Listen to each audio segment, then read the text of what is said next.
जय हिंद। आज का जो हमारा ट्रांजैक्शन है वो कहता है कि रमेश को माल बेचा 22,000 रुपए का। अब इसका कैसे जनरल एंट्री किया जाएगा, इसको बहुत ही आसान भाषा में मैं आपको समझाने वाला हूं। तो दोस्तों यहां पर एक चीज ध्यान दीजिए कि जब भी आपको जनरल एंट्री करनी होती है तो उसमें जो सबसे पहला स्टेप होता है वो ये होता है कि आपको दिए गए ट्रांजैक्शन में किन दो अकाउंट को ओपन करना है या फिर कौन से दो अकाउंट यहां पर प्रभावित हो रहे हैं। तो इसको कैसे जानेंगे, इसके लिए सबसे पहले आपको पहले शब्द पर चलना होगा। पहला शब्द है रमेश। अब बात उठता है कि रमेश का अकाउंट ओपन होगा या नहीं होगा। तो अब इसके लिए क्वेश्चन को पढ़ते हैं। रमेश को माल बेचा 22,000। अब यहां पर यह नहीं लिखा गया है कि रमेश को माल नगद बेचा।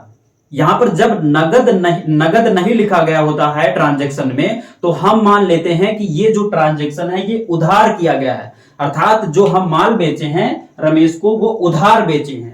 और जब हम किसी भी व्यक्ति को उधार माल बेचते हैं तो उसको याद रखना जरूरी होता है, क्योंकि बाद में उसको हमें पैसे देने होते हैं। तो इस कारण से रमेश का अकाउंट यहां पर ओपन होगा। तो यहां पर इनका अकाउंट यहां पर हमें ओपन करना होगा। उसके बाद में कोई शब्द ही नहीं, तो इसका मतलब कोई अकाउंट ओपन ही नहीं होगा, यानी कि इसका कोई खाता होता ही नहीं है। माल यानी गुड्स का भी कोई खाता नहीं होता, तो इसका भी अकाउंट नहीं ओपन किया जाएगा। बेचा, अब यहां पर बेचा यानी कि जब कोई चीज आप बेच रहे हैं, पैसे जो है आप कहीं खर्च कर रहे हैं, तो क्यों खर्च कर रहे हैं इस चीज को दिखाना जरूरी होता है। तो अर्थात बेचा यानी कि सेल का अकाउंट यहां पर ओपन होगा। तो अब हमको यह पता चल गया कि रमेश का अकाउंट ओपन होगा और सेल यानी बेचा का अकाउंट ओपन होगा। अब दूसरे स्टेप में हमें यह जानना होता है कि आखिरकार ये जो रमेश है और ये जो बेचा यानी सेल है, इन दोनों अकाउंटों में कौन डेबिट होगा कौन क्रेडिट होगा। तो इसको जानने के लिए हमें यह जानना होगा कि ये दोनों अकाउंट कौन से अकाउंट के तहत आते हैं। तो सबसे पहला है रमेश का अकाउंट। अब रमेश का अकाउंट एक व्यक्ति विशेष का अकाउंट है, और किसी भी व्यक्ति विशेष का अकाउंट पर्सनल अकाउंट के तहत ओपन किया जाता है। और पर्सनल अकाउंट का जो गोल्डन रूल कहता है वो कहता है the receiver debit the giver credit. तो अब एक चीज यहां पर ध्यान दीजिए कि ये जो रमेश हैं ये रिसीवर हैं या गिवर है।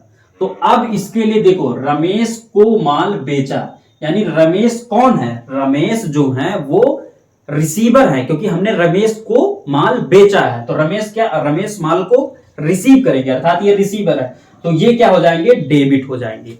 तो इस तरीके से ये हो जाएंगे डेबिट। उसके बाद में बेचा अर्थात सेल, अब ये क्रेडिट हो जाएंगे। ये तो आपको पता हो गया पहले से ही, लेकिन क्यों हो जाएगा इसको जान लीजिए।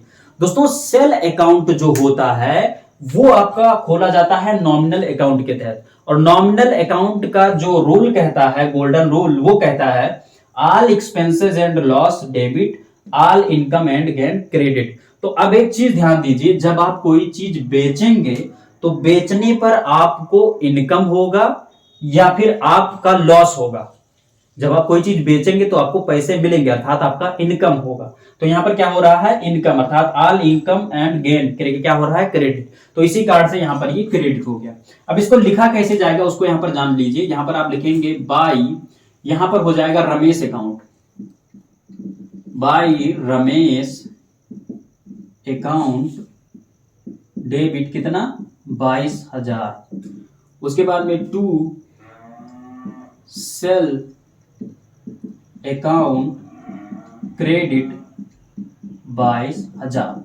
तो इस तरीके से ये जो ट्रांजैक्शन था इसका जनरल एंट्री यहां पर किया जाएगा। आई होप कि ये वीडियो आप सभी को अच्छी लगी होगी। अगर वीडियो अच्छी लगी तो वीडियो को लाइक कीजिए। मिलेंगे किसी नई वीडियो में, तब तक के लिए जय हिंद।